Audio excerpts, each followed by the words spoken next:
حضرت عبداللہ بن عباس رضی اللہ تعالیٰ عنہ سے روایت ہے کہ رسول اللہ صلی اللہ علیہ وآلہ وسلم نے ارشاد فرمایا، جو شخص اس حال میں صبح کرے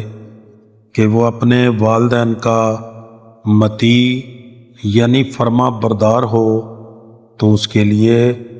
جنت کے 2 دروازے کھول دیے جاتے ہیں،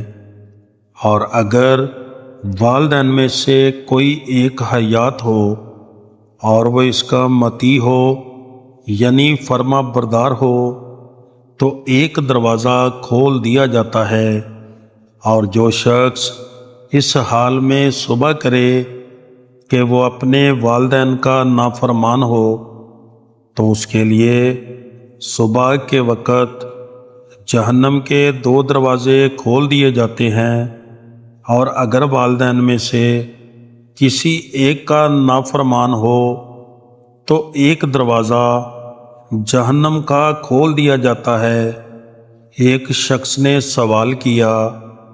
اگرچہ والدین ظلم کریں؟ رسول اللہ